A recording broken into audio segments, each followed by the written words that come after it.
Selamat datang di Belajar Akuntansi Online.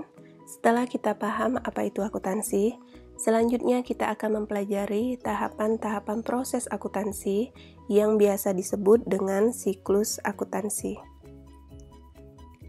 Siklus akuntansi merupakan rangkaian proses penyusunan suatu laporan keuangan secara sistematis dari identifikasi transaksi keuangan sampai memperoleh output berupa laporan keuangan pada periode tertentu. Proses akuntansi dimulai dari analisis transaksi.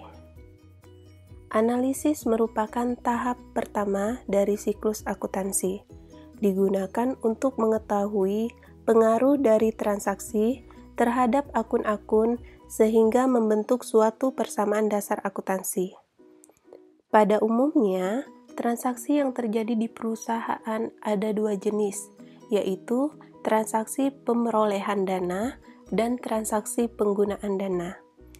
Berarti, dalam perusahaan yang perlu diperhatikan adalah dana kita berasal dari mana dan digunakan untuk apa. Transaksi yang sering terjadi di perusahaan diantaranya transaksi yang berhubungan dengan pihak pemilik atau investor, transaksi pembelian, transaksi penjualan atau pemberian jasa, transaksi pinjaman dari pihak eksternal, transaksi pembayaran atas biaya dan beban, serta transaksi pertukaran. Bukti transaksi merupakan dasar yang sangat penting untuk pencatatan transaksi pada sebuah jurnal, karena tanpa adanya bukti, transaksi tidak dapat dicatat pada jurnal. Adapun bukti transaksi dapat berupa nota, faktur, kwitansi, invoice, dan lain sebagainya. Dalam praktiknya, sering sekali terjadi transaksi keuangan pada suatu perusahaan tapi tidak memiliki bukti. Misalnya, saat bagian perlengkapan membeli perlengkapan kantor di sebuah toko yang tidak menyediakan bukti. Apakah transaksi tersebut bisa dicatat? Seperti yang telah saya bahas sebelumnya, tanpa adanya bukti, transaksi tidak dapat dicatat pada jurnal. Jadi, solusi atas transaksi tersebut agar bisa dicatat yaitu pihak internal perusahaan membuat bukti pengeluaran kas secara internal yang diotorisasi oleh pihak yang berwenang atas pengeluaran kas. Setelah tahap analisis transaksi, maka tahap selanjutnya adalah penjurnalan. Jurnal terdiri atas jurnal umum dan jurnal khusus. Jurnal umum adalah pencatatan berdasarkan bukti transaksi keuangan yang muncul akibat transaksi keuangan perusahaan dalam satu periode tertentu. Pada umumnya, jurnal ini dipergunakan dalam akuntansi perusahaan jasa, karena pada prinsipnya segala transaksi dalam perusahaan jasa dapat dicatat secara kronologis, sedangkan pada akuntansi perusahaan dagang lebih efektif menggunakan jurnal khusus.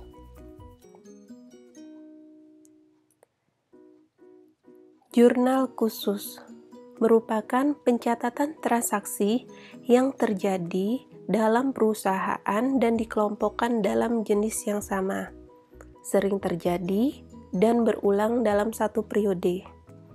Alasan mengapa jurnal khusus lebih cocok digunakan untuk perusahaan dagang adalah karena perusahaan dagang membutuhkan identifikasi jumlah dan transaksi sejenis dengan intensitas yang tinggi. Buku besar. Buku besar akuntansi merupakan suatu kumpulan akun-akun yang digunakan untuk meringkas sebuah transaksi yang telah dicatat dalam jurnal. Pencatatan dari jurnal ke buku besar ini dinamakan posting. Ada beberapa jenis atau format buku besar yang umum digunakan, antara lain bentuk T, bentuk skontro, bentuk stafel berkolom saldo tunggal, dan bentuk stafel berkolom saldo rangkap. Beberapa akun membutuhkan buku besar pembantu. Buku besar pembantu berfungsi untuk mencatat akun secara lebih terperinci. Jenis-jenis buku besar pembantu antara lain buku besar pembantu piutang yang berisi rincian daftar piutang perusahaan dari masing-masing pelanggan, buku besar pembantu utang yang berisi rincian daftar utang perusahaan pada masing-masing supplier, dan buku besar pembantu persediaan. Setelah kita melakukan posting, maka tahap selanjutnya menyusun neraca saldo. Neraca saldo digunakan untuk memeriksa kesamaan dan menguji keseimbangan saldo di sisi debit dan kredit pada akun-akun yang ada di buku besar. Daftar saldo dapat juga digunakan sebagai bagian awal dalam membuat neraca lajur atau kertas kerja.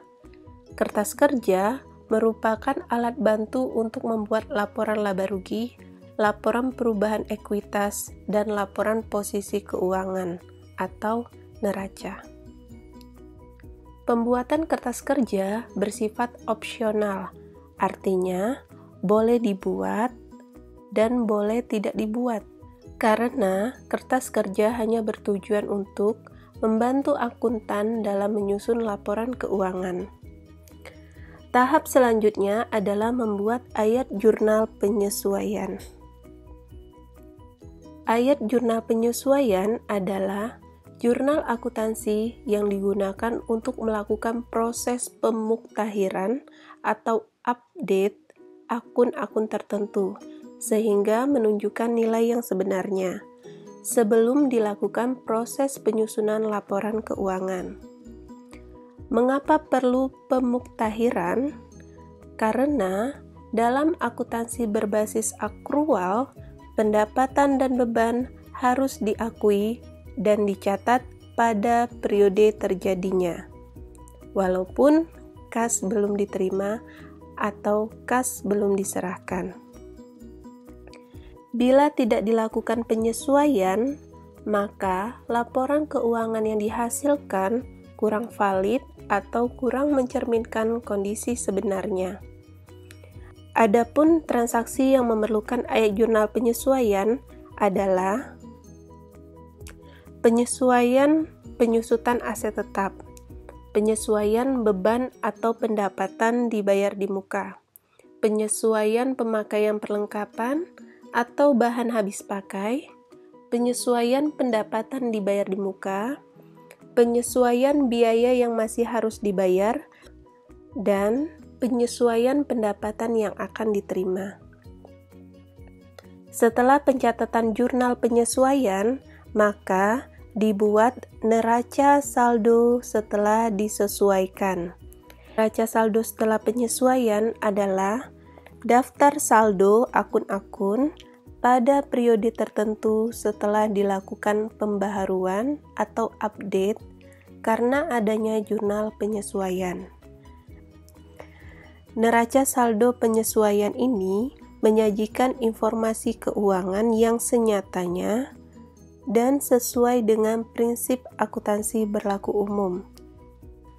Berdasarkan neraca saldo setelah penyesuaian, maka perusahaan siap membuat laporan keuangan. Laporan keuangan adalah laporan yang menunjukkan kondisi finansial suatu perusahaan dalam periode tertentu.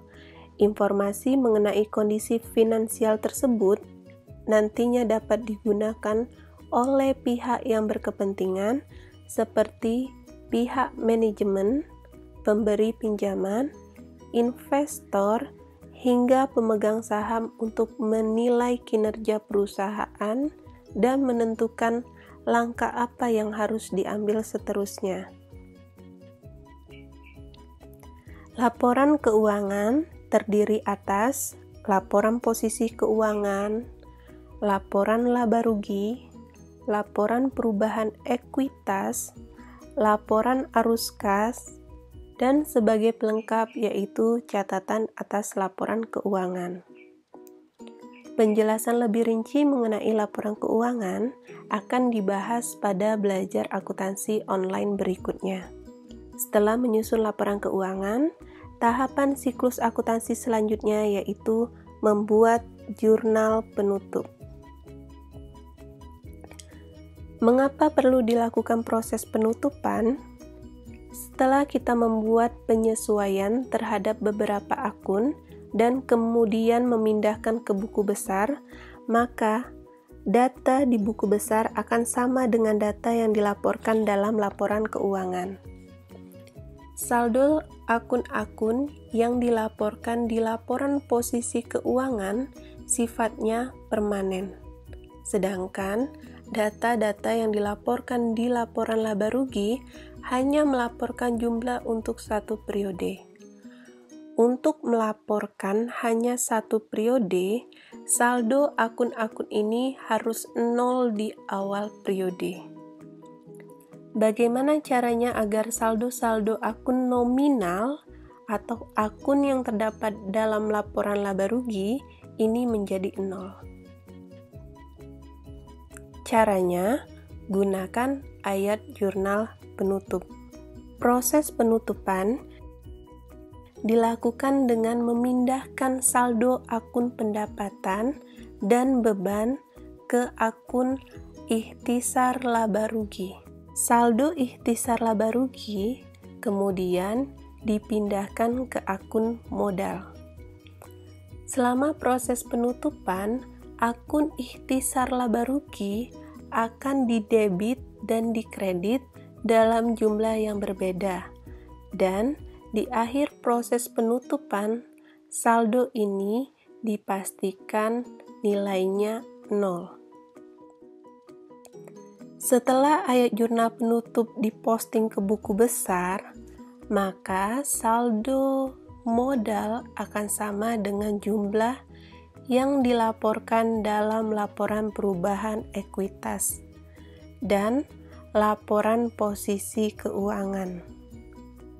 Selain itu, saldo akun biaya-biaya atau beban, pendapatan jasa, dan prive akan menjadi 0. Setelah semua akun nominal ditutup dan dipindahkan ke akun modal pemilik, maka langkah berikutnya dari siklus akuntansi yaitu menyusun neraca saldo setelah penutupan. Tujuan penyusunan neraca saldo setelah penutupan yaitu untuk meyakinkan bahwa keseimbangan posisi keuangan tetap terjaga. Hal ini berguna untuk memulai siklus akuntansi pada periode akuntansi berikutnya. Jurnal pembalik. Jurnal ini merupakan jurnal yang sengaja dibuat untuk membalik beberapa jurnal penyesuaian tertentu yang sudah disusun pada periode sebelumnya. Penyusunan jurnal ini dalam siklus akuntansi adalah opsional, artinya boleh dibuat, boleh juga tidak dibuat. Jurnal pembalik dibutuhkan untuk mencegah terjadinya akun ganda dan dibuat pada awal periode akuntansi berikutnya. Demikianlah penjelasan dari saya, semoga bermanfaat. Mari belajar akuntansi karena akuntansi itu tidak sulit.